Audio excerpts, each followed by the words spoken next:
This week on Q&A, our guest Eliot Cohen talks about his time as a counselor and senior advisor to Secretary of State Condoleezza Rice for the past 2 years.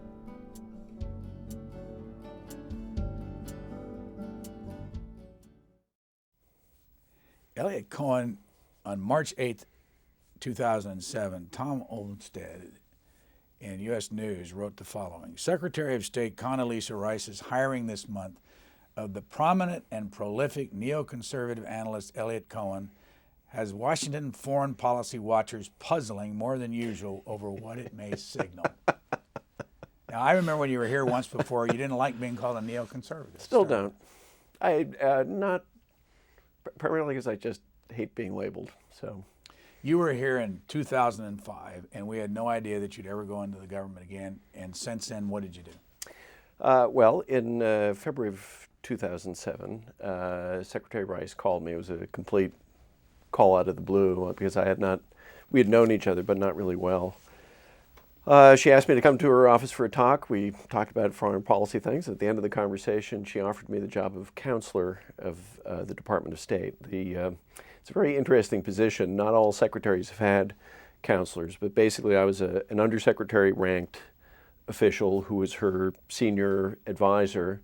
The portfolio she asked me to take on was, perhaps not surprisingly, the war portfolio. So I've spent the last 2 years doing a lot of work on Iraq, more I would say on Afghanistan, a fair bit on Iran, a good bit of time in Pakistan, and then there have been other excursions. She asked me to lead the State Department response when we discovered a North Korean nuclear reactor in Syria. I spent a couple of weeks traveling with her when the Russians invaded Georgia, and then I kind of led a charge on dealing with Somali pirates. So it's been a pretty exciting couple of years, and totally unexpected. And if I could, the thing that I found amusing at the time, reading all these people trying to figure out, well, why is she making this appointment? And I will confess, I was somewhat baffled myself, and so I asked her that, and she's a very, very interesting, very complicated person. But she said what I believe really to be the truth. She said, I'm an academic. And that is a very important part of her identity. She said, I want another academic around that I can argue with. So my job was to argue with her. It was to take on special tasks and responsibilities. But she was looking for have an intellectual alter ego, somebody who would not just say yes, ma'am, and I didn't. It was a fascinating time, and I'll always be grateful to her for having given me that opportunity. Give us some of the things that fascinated you. Well, I think it's a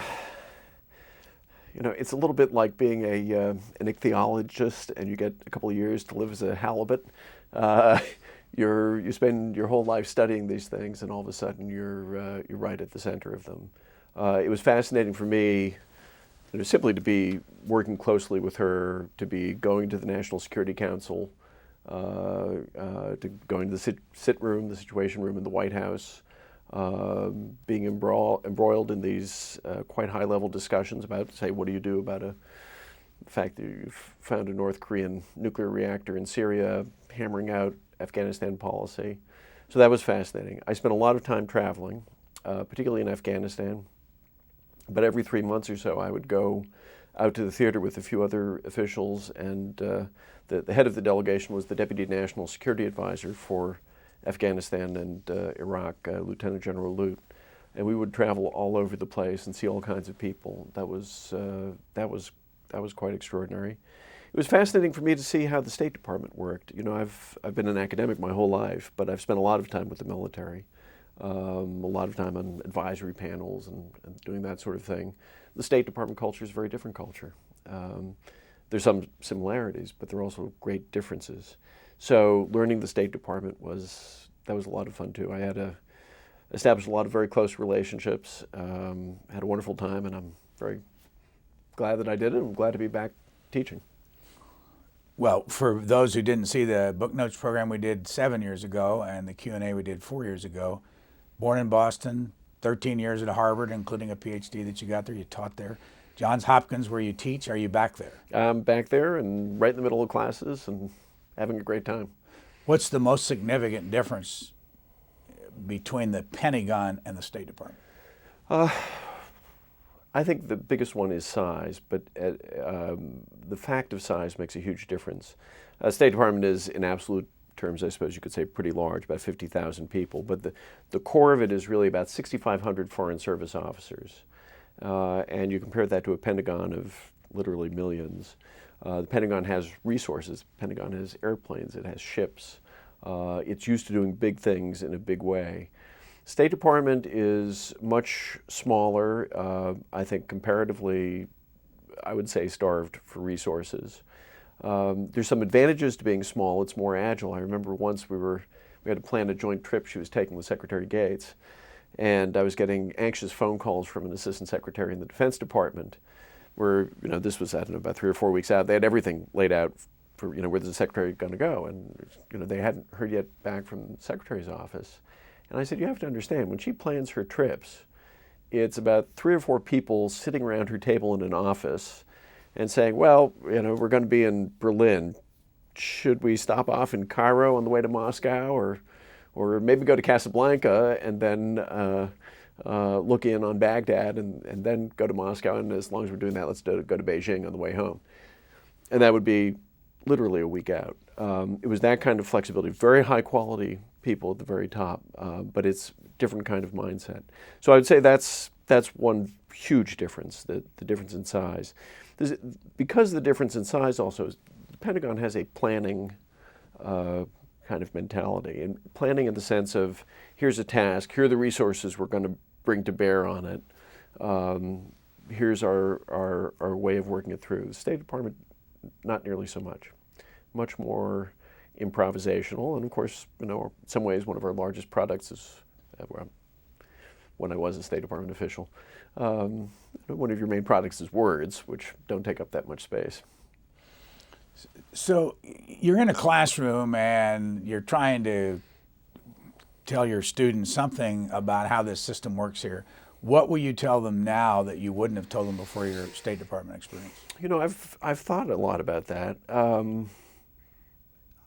I think the impact of this experience will probably be pretty subtle, and I'm not going to be in a position to really gauge it for some time. The one thing that strikes me, I will say, that strikes me even more forcibly than it struck me before, is the role of personalities, of individual psychology, and a very small group decision making. And so the experience has piqued my interest in things like cognitive psychology, what are the filters that people have to processing information, how did their previous experiences shape what it is that they see, and how they interpret what they see. That's probably where the biggest difference is going to be. I'm sure that in the student's eyes, I'll probably be speaking with more authority, having been there. I will try not to bore them to death with too many war stories. That's really a danger, I think, for people who've been in government to come back out. There's a place for war stories, but honestly, my students are going to learn more from a close reading of Thucydides than closely listening to my tales of the State Department. Why don't you bore us with one good war story then? Well, I'm being facetious, but I mean, what's a good war story from your experience? I think it's not a very exciting story, but it's a reassuring story.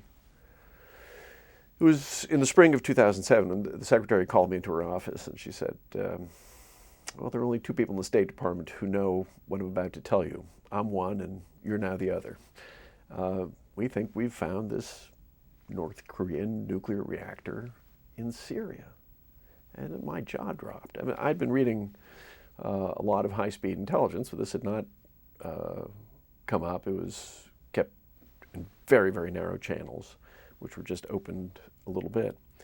And she asked me to lead our response to it. And what then ensued was a whole summer of discussions in the sit room at the White House at what's called the Deputies Committee level. That is basically people at the undersecretary rank, more or less. And it was a very small group initially. It expanded somewhat as time went on. There was the Undersecretary of Defense for Policy, You had the head of plans on the Joint Staff. You had a couple of senior intelligence officials, one or two people from the NSC staff. And throughout that summer, we pulled together options for the president and for the principals, in other words, the cabinet secretaries. And it was an experience I'll never forget because it was done at a very high level of seriousness, obviously. It never leaked. We were all fearful that this would leak. It never leaked. It was done the way it ought to be done. We looked at a range of different options. They were clear-cut options. There were arguments pro and con for those options. Those were given to the president and to his most senior advisors, my boss, Secretary Gates, and Vice President, and so on. And at the end of it, I felt we'd done a really good job. And it's may not be much of a war story, but I think it tells you that if you have the right people, the U.S. government can function the way that it's supposed to function, and was done with a high level of professionalism, with collegiality. We disagreed with one another quite forcefully, but always in a collegial spirit. It was quite an encouraging experience. What was your position on the issue? You know, when you go into these things, one of the challenges is to what extent you represent the institutional position and to what extent you represent your own position. And one of the things I was very grateful to Secretary Rice for was she gave me room to do both. She trusted me to do both. Now, obviously, her position would always trump my position. I think I was initially simply in favor of either letting the Israelis do it or considering should the United States itself consider taking out the reactor. She pushed us in the direction of formulating a rather elaborate diplomatic option, which I drafted with the help of several senior colleagues at State, which we worked through, which was eventually the state position. But there was a long process of dialogue. The president's eventual decision was let the Israelis do it, and if they don't want to talk about it, we won't talk about it either. Whether or not that was the right decision, we'll see. I mean, there were, as with most governmental decisions, these are they're all 51-49 kinds of decisions, and you can't be entirely sure that they were the right ones until a long time after the event. Do you think there is any residual from that decision for the Israelis to take out the nuclear site? There were a number of consequences that flowed from it.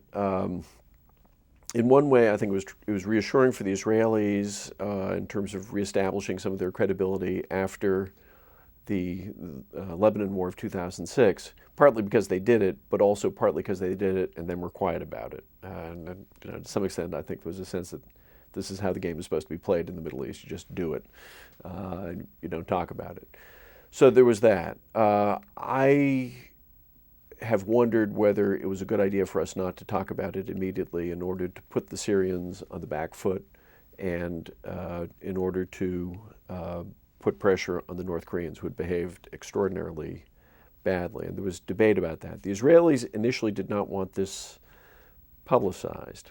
And I think the fear was of it leading to a broader conflict, which I think was a reasonable fear. The question is, a little bit longer after the event, was that the right course of action? But wasn't my decision to make. And I think one of the wonderful things about working for Secretary Rice is I could give her views with which she disagreed. She would hear them out. We would argue back and forth, and she did what a boss is supposed to do. She made a decision, but she never in any way discouraged me from making the arguments, and sometimes she listened. When we first talked in 2002, you had not met President Bush. When we talked in 2005, you went through a receiving line one time and met him. What's the status of your relationship with him today? Oh, I mean, I worked in his administration. I think the other thing that happened between those times was I was involved in 2 meetings with him, I think in the summer of 2006, and then it was November, December, something like that. And this is when they were going through these internal deliberations about the surge, and I guess just before he had made the decision to put General Petraeus in. So those were actually probably my most significant interactions with him, ironically, before I joined his administration. And since then, there were a number of times where either I was what they call in government the +1 for a NSC meeting, where the secretary's at the table and I'm the person sitting behind her, taking notes and supporting her. So there are a number of occasions like that. I think he came to the State Department a number of times. I would see him there. I think we went to Camp David once or twice. But those were really pretty marginal kinds of interactions with him. How did you change your opinion of him the more you saw him? I'm not sure they changed really enormously. I always thought that a lot of the rap on him was unfair. I mean, this was clearly a highly intelligent man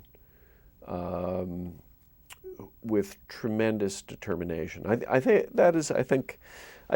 do think what I saw up close on a couple of occasions was the determination that even if there were lots of bad decisions that had been made, enabled him to make some very good decisions. And I'll just mention one. I saw him it was at some NSC meeting, I think, shortly after the Iraqis had plunged into Basra to deal with the Sadrist militias and criminals that were infesting the place. And we were not really prepared for this, and there was some concern about it. And I remember President Bush looking at his immediate advisors and saying, I don't want anybody getting disheartened about this. This is a good thing. This is the Iraqis doing what they ought to do. It's our job to support them and make this a success. Absolutely the right instinct on his part. And in fact, that was one of the pivotal moments in Iraq where Prime Minister Maliki really took charge. And yes, it might have involved blindsiding us to some extent, but all in a pretty good cause, and I think with a pretty good effect. And in other words, you saw that side of President Bush, which has been reported elsewhere, that he viewed his job as keeping people's morale up and putting some backbone in them, and he was good at that. We started our discussions around a book called Supreme Command, in which you wrote about Clemenceau during World War I, the French leader, Lincoln, Churchill, and Ben-Gurion, the Israeli leader. I went back and looked at what you said about them. In the Clemenceau's case, you said he was determined to fight to the end. You called Lincoln cunning. You called Churchill your hero and a man of system, knew how to ask questions, and Ben-Gurion a compulsive diarist who applied an enormous amount of common sense to what he did. Looking back over, you said they all had to be ruthless. Apply that to George Bush. Which one of those is he closest to, and was he ruthless?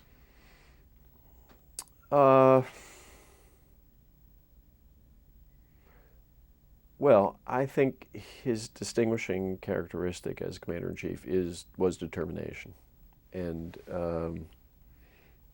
spying. And I think all four of those had it, and I think it's essential to be an effective Commander-in-Chief. I think that's pretty much what I would say. I mean, look, the four people that I wrote about were exceptional, truly exceptional leaders, and you're not going to find many politicians ever who come close to doing what they did. What I would say is, I think with all four of them, as I've thought about it, the thing that strikes me is that you had a combination of both character and intelligence. And, the two don't always go together nearly as much as professors would like. But those four really had it. Would you have been counselor to Condoleezza Rice without the book? I don't know. You'd have to ask her. What's your instinct? Had she read it? I don't know whether, I never asked her directly whether she read it. I suspect I might have been. She had read a lot of other things that I'd written, including, again, criticism of the administration.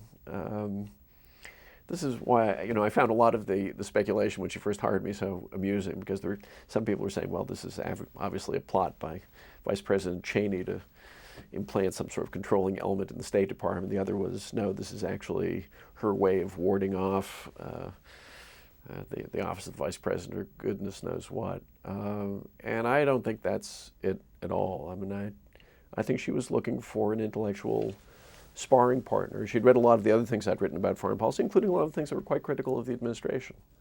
And I think she wanted somebody who would be like that, a loyal, friendly, supportive critic who would not simply roll over him. In the State Department is actually a pretty disciplined bureaucracy. But what happens, I think, tends to be when the secretary's made a decision, you might have the case for a different policy put. Secretary says, well, no, I don't really want to do that. I want to do this, and it's dropped. You get somebody like me in there, I'll keep on pushing, up to a point, obviously, but I'll keep on pushing, and I think she wanted that. You were recommended to be on the Defense Policy Advisory Board at the Pentagon by Richard Perle. Yeah, I believe so. You were on the search committee at Johns Hopkins to find a dean. You found the dean, Paul Wolfowitz, and you worked for him. The search committee found the dean, yeah. But you were part of that, and then for 6 years he was your dean as you taught there, and he was part of your connection to all this. Looking back on both Richard Perle and Paul Wolfowitz got himself in a little bit of trouble, went over to the bank, the World Bank and all that. What's your assessment of them now, both of them, and their role they played in the whole Iraq War? I'm not going to touch that one.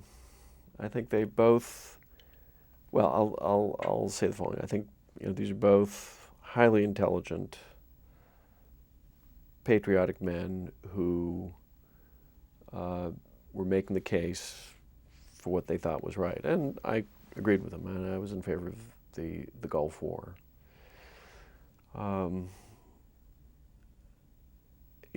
sure that anybody who's been in those kinds of positions, and this goes for me too, asks themselves a lot of questions about what might I have done, what could I have done, what should I have done. Obviously, there are large aspects of the Gulf War which were poorly handled. And anybody who's at the top of government, I think, has to take some responsibility for that.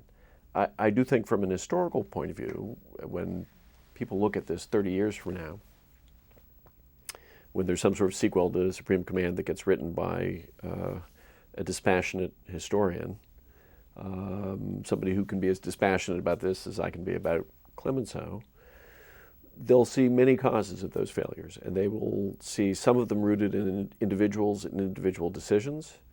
They'll see some of them rooted in institutions and the way institutions functioned, and they will see some of them rooted simply in luck and chance.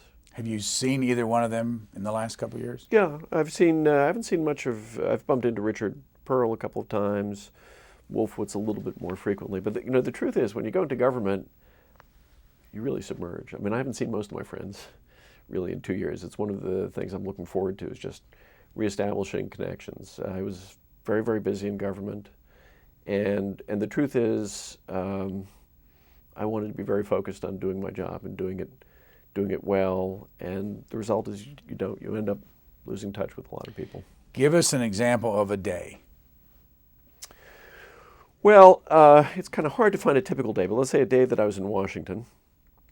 I would come into the office usually a bit before 7, and one of my assistants, I had a very small staff, about 4 or 5 excellent people, but quite small, would have already ordered up the intelligence package, and I would begin by reading a pile of intelligence about like that from various sources.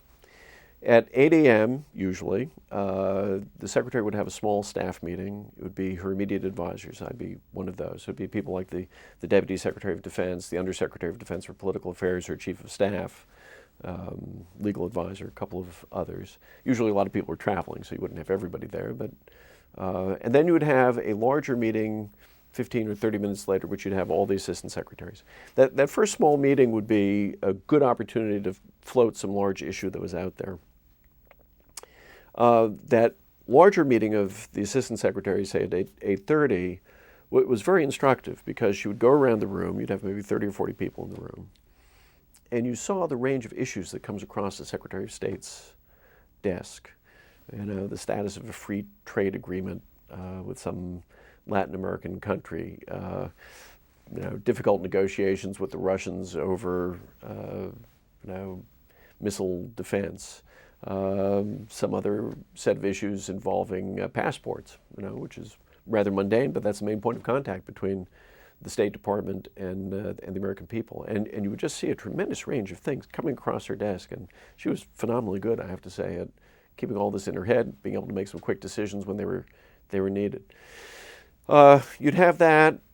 Then usually, I would say, the rest of the day could be spent with any of a number of things. If there was a Deputies Committee meeting that I was participating in, say, something on our policy in Afghanistan, I'd get in a car and go to the White House for an hour and a half. I might have meetings with foreign diplomats coming to town. I might be chairing a meeting to prepare some options for her. Then at the end of the day, she would usually have a wrap-up session about 6 o'clock, something like that. And that would go on a little bit longer, 20, 30 minutes. And that was really, in some ways, the best time of the day, because then you could have what was really a more philosophical discussion.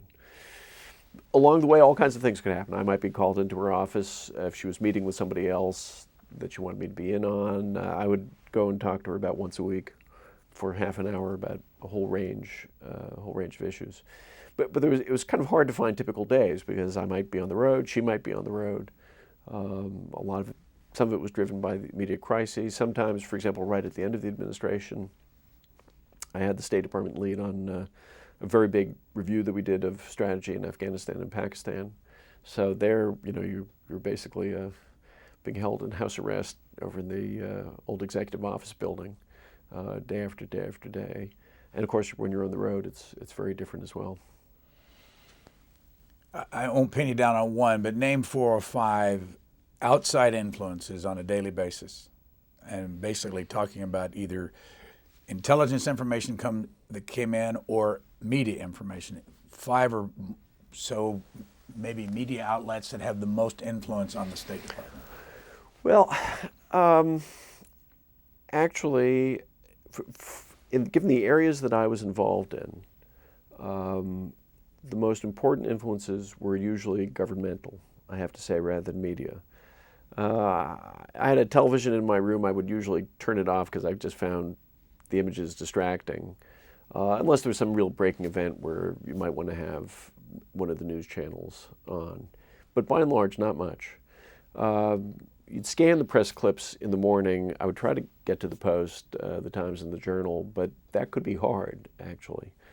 So you'd scan the press clips, but really I think the most important thing was pretty highly classified intelligence, culled from a variety of sources, put together by different agencies of the U.S. government, and you'd get different takes, different areas of focus, depending on whether it's a product that's being prepared by the Pentagon or by the State Department's Office of Intelligence and Research, or some of the other intelligence agencies out there. Plus, I got to see some foreign intelligence material that had been shared with us through those channels. Another very big influence is cables. I mean, I think Henry Kissinger described the State Department as a big machine for processing cables, these sort of formal emails, essentially, that come in from our stations abroad and from embassies abroad, but not just embassies, from consulates. I mean, some of our best reporting in Pakistan, for example, comes from consulates, and it's not secret reporting. It's, what's going on in Peshawar. How many consulates do we have in Pakistan? I don't know. I mean, for sure we've got one in Lahore, Peshawar, Karachi, at least. And you're saying our people there in those communities, in those consulates, are firing back cables that you would Right. read. I'm just describing, what's going on. And it's, I think one of again, they're not spying on anybody. They're just sort of reporting the local political, cultural news. Sometimes it's the kind of thing you get. Sometimes you get cables that are just media reaction, what's in the local newspapers. And it's one of the things that you realize very quickly is, I shouldn't say this on television, most television news is very superficial. But even newspapers, because they've been closing their foreign news desks, and because often the stories that I was interested in as counselor may not be all that appealing to, I don't know, the Boston Globe. You really need those very smart Foreign Service officers out there reporting on, well, what's the mood? I mean, do people in Peshawar think the Taliban are doing well, or do they think they're doing poorly? You'll periodically get very good reporters going out there, but you're not going to have a New York Times or Washington Post reporter living in Peshawar day in, day out, meeting with people, developing lots of long-term relationships, and giving you a sense of what's going on the ground. So cable's very important. A third influence I would say is, as I recently said in an op-ed in the Wall Street Journal, government is one big game of telephone. And it's incessant phone calls, unclassified, classified phone calls, emails, secure, insecure, and there's a flood of those going on. And I was in a secure area, so I couldn't have my BlackBerry with me, but I'd have it with me all the time, literally all the time, when I was not there, and it's always buzzing, and so you're responding to those stimuli as well. But the irony is actually not irony, but the fact is I think you don't pay an enormous amount of attention to the other kinds of reporting. There are exceptions. There are particular journalists you pay attention to. There may be a particular story that gets your attention, but government pretty much talks to itself. In the 2 years you were there, which leaked story had the biggest impact on the State Department? Well, and do you know, when you're internal, do you know who's doing the leaking? Well, one thing the Secretary said, I will leak from her very last meeting. And one of the things she said to this meeting of the Assistant Secretaries is, she said that one of the things she was proud of for herself, but very proud of them, those meetings didn't leak. And actually, during my tenure at State, I would say, during these last 2 years, I very rarely recall a leak coming out of the State Department. Leaks came out of all kinds of other places. The military is actually quite leaky. The intelligence community can be quite leaky. But State on the whole did not leak. And I think Congress? And there was a sure. There was a very high level of collegiality, even when we disagreed with one another, as we often did. And I give her a lot of credit for creating that kind of atmosphere. The most consequential leak from my point of view was very early on the release of the I don't even know whether you want to characterize it as a leak, but the decision to publish the key judgments of the National Intelligence Estimate on Iran. Those were published because it was assumed that they would leak. And that was done in a very hasty fashion and in one that was really detrimental to national security and deeply misleading, because those judgments, when ripped apart from a very, very long document, were really torn out of context and I think set back our diplomacy very considerably. The one thing I had taken from your answer is that the Washington Post, the New York Times, and the Wall Street Journal, 3 key newspapers that people read in this town in government? Yeah, I would say so. Back in our discussion in 2005, I asked you about, you had not served in government except a short time at the Pentagon for a year or so when you did back in early 1990. I asked you about leaders being truthful. I want to show you what you said then and then ask you if you changed your mind. Well, actually, there's less of that than you might think, and that's what's so troubling about not being truthful. I actually think it's harder for people to really say one thing and believe another than most people, most observers of politics think. Actually, I believe that the problem is you begin saying the party line, which you have to do if you're in the government. I mean, the government is not the university world. And it couldn't function if people said whatever they thought. So you keep on saying the party line, you keep on saying the problem is you begin believing it. That's what I find scary. If these people were really completely two-faced, there's a part of me which would feel a little bit better about it.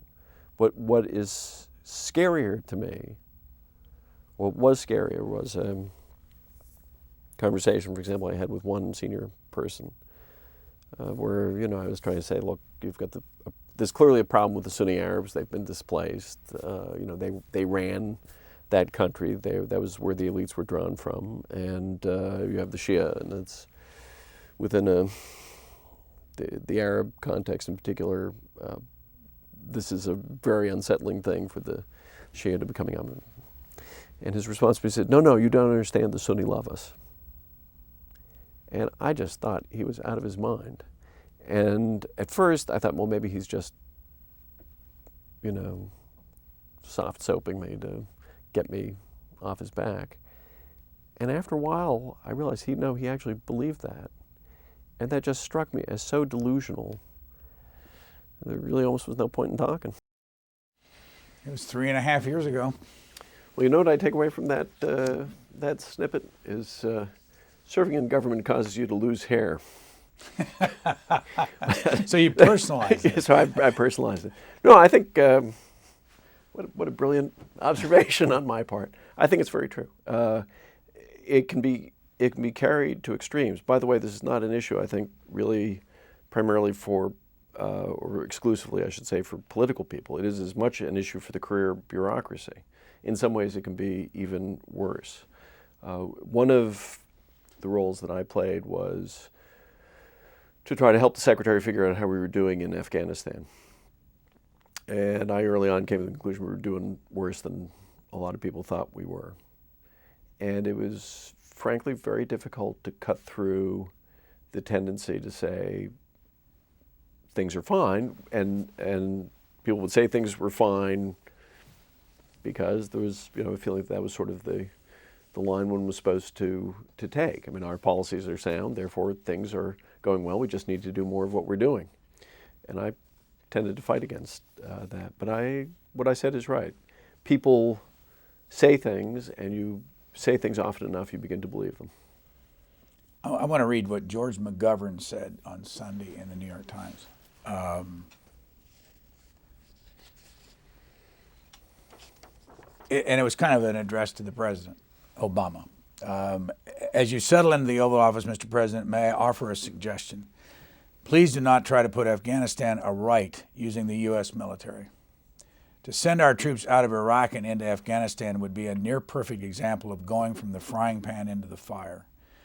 There is reason to believe that some of our top military commanders privately share this view, and so does a broad and growing swath of your party and your supporters. What's your reaction to that first paragraph? Well, like a lot of things, it's an oversimplification. Afghanistan is a very difficult problem. For sure, simply sending more forces is not the only solution. Is it a part of a solution? Yes. Can you apply the model that seems to have worked in Iraq? I don't think quite. One of the things that we put in place before we left was substantially ramping up our civilian commitment in Afghanistan. That was really put in place over the last 6 months to a year, and you're going to begin seeing it showing up actually in the field in Afghanistan. But some additional American military effort is going to be essential for at least some period of time. In the long run, the critical thing is the development of Afghan institutions in ways that fit Afghan society, and the development of the Afghan National Army and the Afghan National Police Force. By the way, you know, I think implicit in McGovern's argument is that Iraq is simply a disaster, and I just don't think that's true. It's fragile. It could still go very badly. But I think you have to admit, even if you were dead set against the war, or even if you think that the war was very badly handled, both of which I think are legitimate points of view, we may well succeed at some level. This was actually in the Washington Post, the Outlook section on Sunday, but it's interesting. On Sunday, there were two articles, one in the New York Times, one in the Washington Post, but up till that, you have seen almost nothing about Afghanistan. And during the campaign, President Obama said we ought to send 30 more thousand troops there, and everybody nodded, yes, we ought to send 30 more thousand troops there. There's been absolutely no examination of this whatsoever. Why do you think everybody nods and say, yeah, we want 30,000 more? We've got 30-some thousand there now. There are, a total of how many from NATO in addition to that? Another 25,000 or something like that? Well, I mean, the reason why everybody just nodded without sort of thinking about it very much is because the sort of the fundamental narrative, I think, particularly that that the Democrats have come up with is Iraq is the bad war, Afghanistan's the good war. The way you show that you're tough on foreign policy and defense in a post 9/11 world is to say that you're all in favor of Afghanistan and you want to ramp up forces there. But why? So that you can oppose the Iraq war. So that I think explains why there's not much examination.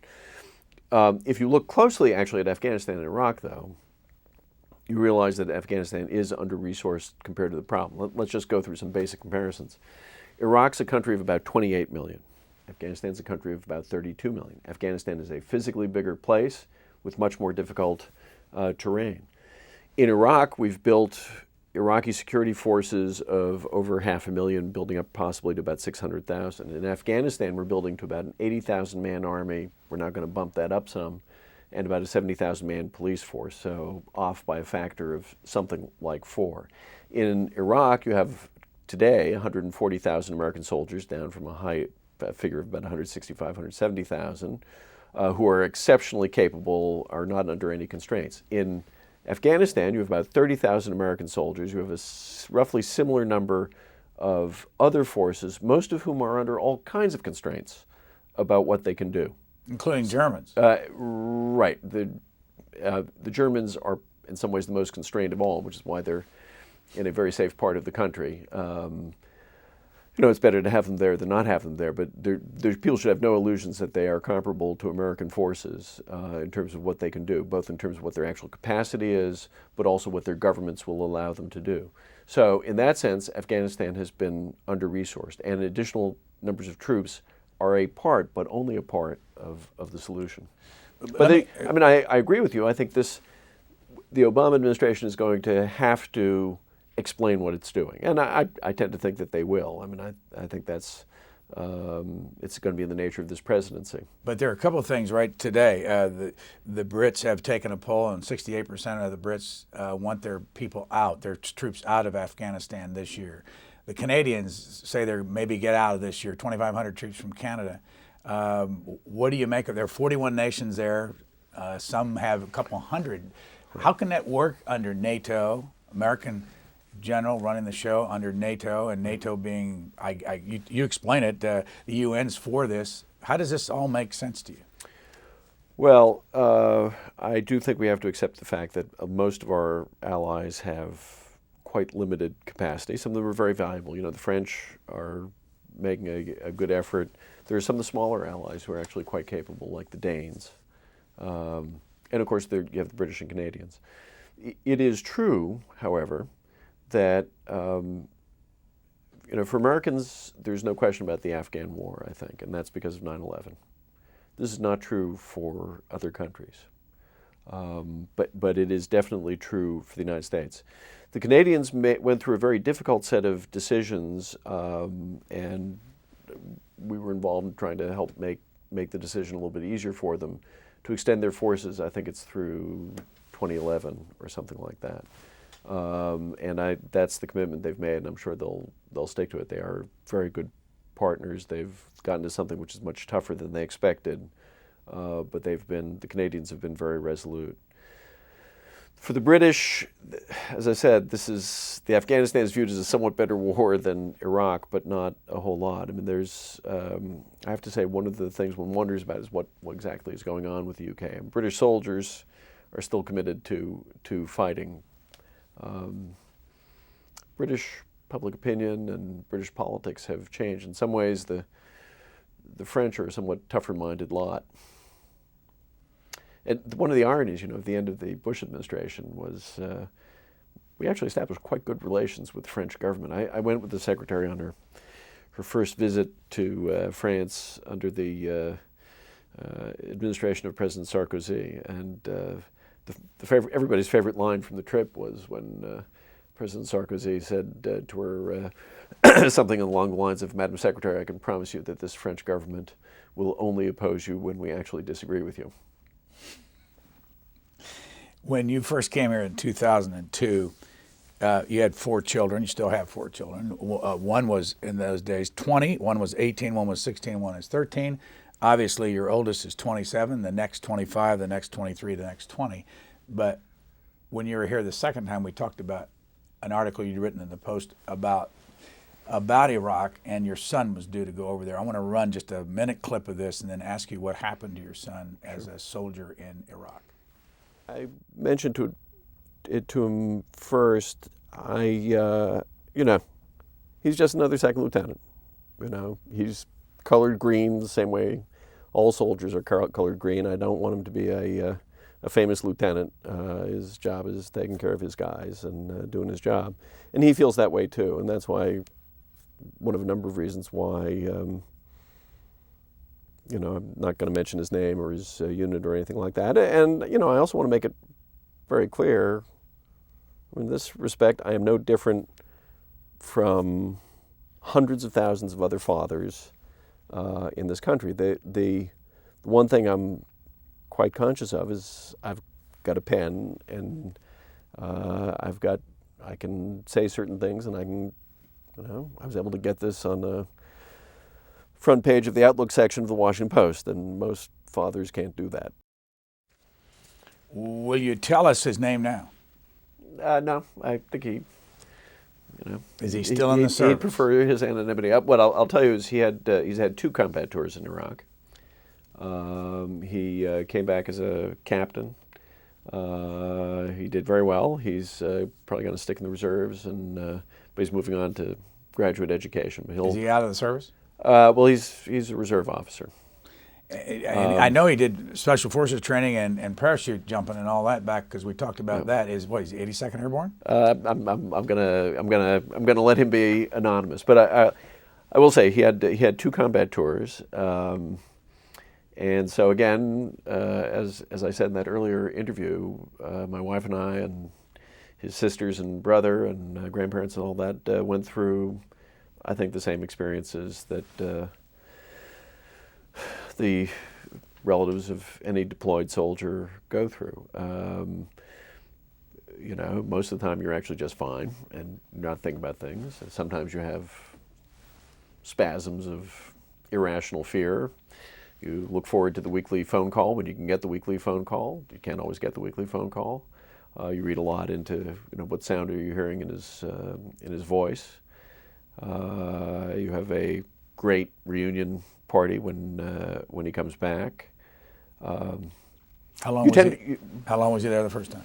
First time was there for a year, and second time I think was 14 months. Since 2005. Yeah, it was one of these 15-month deployments, but I think they cut it back to about a month. But what I always I'll tell you, because maybe it'll be helpful for people watching. At least speaking for myself and my wife, and of course we're not living on a military base. We're living in Washington D.C. and in a kind of upper middle class environment. What you hated was when people came up to you and treated you with sympathy as if you were some sort of victim because you had a son deployed in Iraq, and said, "Oh, I feel so sorry for you." And that really goes down very badly. We were both very proud. We were occasionally very fearful, but we were both very proud. And so I would, just for anybody watching this, if you have somebody who's got a son or a daughter or father or mother, or what have you, deployed, the right thing to say is, "Oh, you must be very proud of their service. Thank them." He went there as an infantryman the first time. Did he go back in intelligence the second time? I'm not going to talk about his career. He had 2 demanding tours. What did you learn about the war from him? Well, it's always interesting seeing the military from the bottom up. People should know you've taught generals. Yeah. You've taken to Antietam and Yeah. taught them about Jefferson Davis and Robert E. Lee and things like that. Well, and of course now in this last job, I spent a lot of time hobnobbing with actually all kinds of officers out in the field, generals and colonels and what have you, including some very exotic places in Iraq and Afghanistan. I think well, I think any junior officer is going to have a particularly keen appreciation of the inanities of military life, and it's good to be reminded of those. The thing that is important, I think, is he came back from his last tour with a very strong sense of success. Now, as he would be the first to tell you, it was in his particular patch. I'm not going to say where that was, but that they had done really well, and that, at least in his area, he thought the American role could be substantially diminished, not eliminated, but very substantially diminished. So it was interesting. The mood of his coming home the second time was, I would say, much more upbeat from the point of view of his view of how things were going. Now, of course, he was more he'd had several more years of military experience under his belt and was older and more mature. Do I remember that he was a Harvard graduate who went through Reserve Officers Training Corps? Yep. Harvard and ROTC, does that work together? I mean, you have to go to MIT. I did that too. Here you are in 2002, before we went to war in Iraq. I think I know enough military history to know that things are tremendously unpredictable, but I would say the chances are better than even that it will go a lot better than certainly than the pessimists think. That I think there's plenty of reason to think that this is an utterly unpopular regime that will, where most of the regular army will fall apart very quickly, and even a lot of the people immediately around him. It is held together by fear. I mean, there's nobody who would be fighting for Saddam because they love Saddam. You have to remember how that army just disintegrated in 1991. I also think, and this is an important point that's sometimes lost, the American military is really very good, and it's very large, and it gets better after each conflict.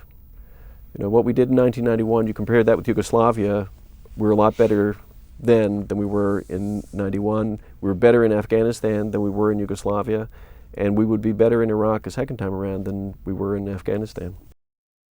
Want to critique yourself? I think that was completely right. If you go back and you look at what the press commentary was in the lead up to this to the Iraq War, there were all kinds of absurd predictions about casualties and the kind of resistance we would encounter. And the truth is, from the point of view of the conventional military operation, we did superbly.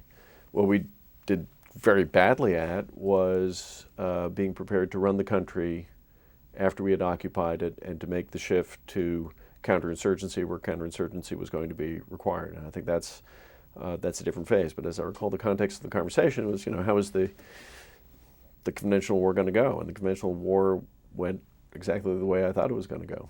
I mean, there were surprises because there are always surprises in war, but there was very little question in my mind that regime was going to fall apart pretty quickly. Well, as you know, if you were to ask the American people and the polls and all that, you would come up with all kinds of reactions, but you would probably more than likely find the majority that would say, at this stage, the government lied to us, that they were so unhappy with what happened that they elected Barack Obama, that he promised to get us out of Iraq in 16 months.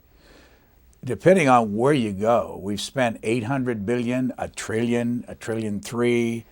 We've lost 4,878 people there, and you still think it was all worth it?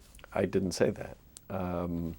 What I said was, I think it may well turn out to be a success, defined in some reasonable sense. That is to say, in Iraq, that is a reasonably open kind of country that has a democratically elected government that may not be a place where most Americans would care to live, for sure, but which will be a functioning, reasonably open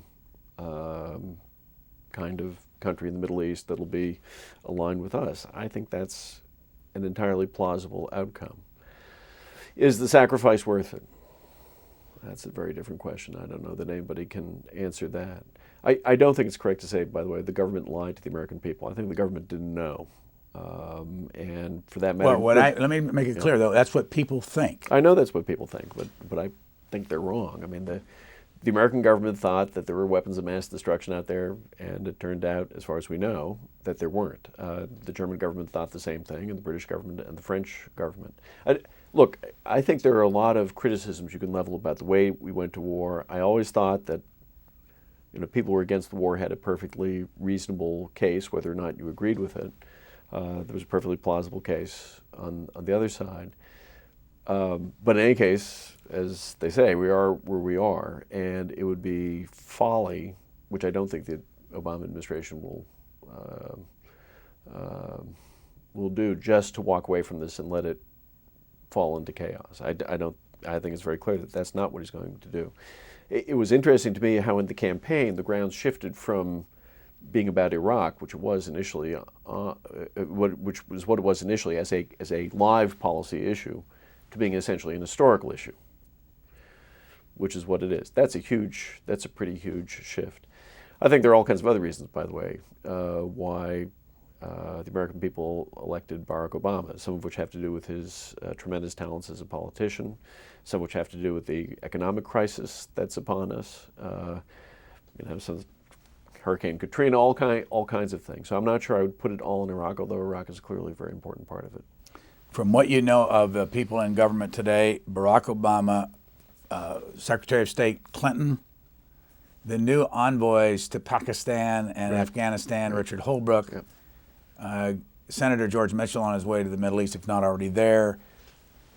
Will we be out of Iraq in 16 months? And will we send 30,000 troops more to Afghanistan? And will the Middle East problem be solved in Israel and Palestine? Look, the first thing I would say about the administration overall, these are very able people, very talented people.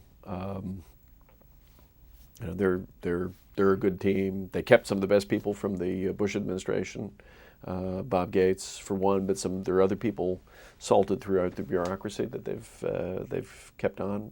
I think that was wise. Invariably, what happens is administrations go through a shaking out. Some of these people may have had great careers in other areas, and they get into their new jobs and things don't work out. Egos will clash, and above all, things will happen. I think Harold Macmillan was once asked, what deflects governments from their course? And Prime Minister Macmillan looked at the journalist who asked the question and said, events, dear boy, events. They'll get hit by events that you can't foresee. One of the things I took away from my experience in government is the North Korean reactor is a really good example. Sometimes you just pick up a rock and there's something really awful crawling under it. And the problem is when you look out at the world, it's filled with really big rocks and you don't know what's crawling under them. So, I think they're off to a good start. The prognosis is basically pretty good, but given sort of normal events and the normal range of human beings, they'll have their stumbles and problems just like everybody else.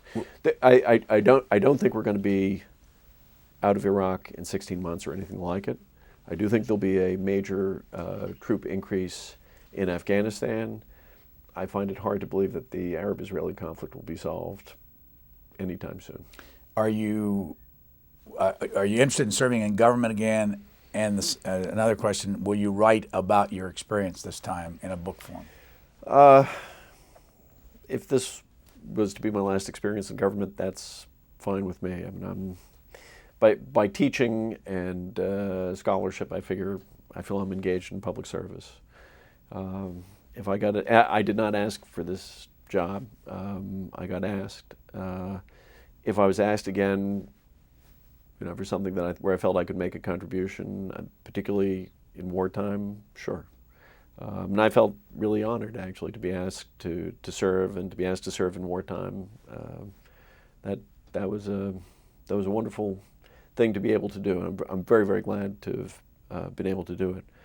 I don't really plan to write a book about this for a couple of reasons.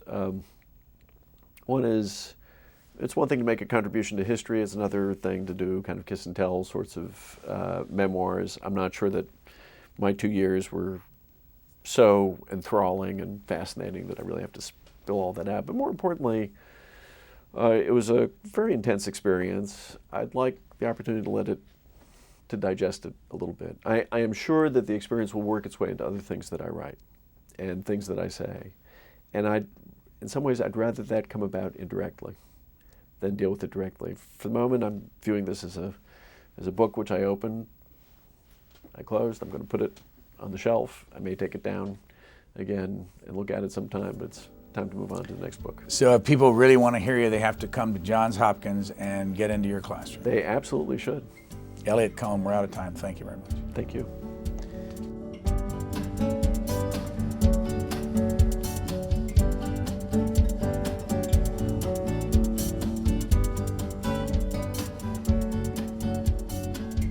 For a DVD copy of this program, call 1-877-662-7726. For free transcripts or to give us your comments about this program, visit us at qna.org.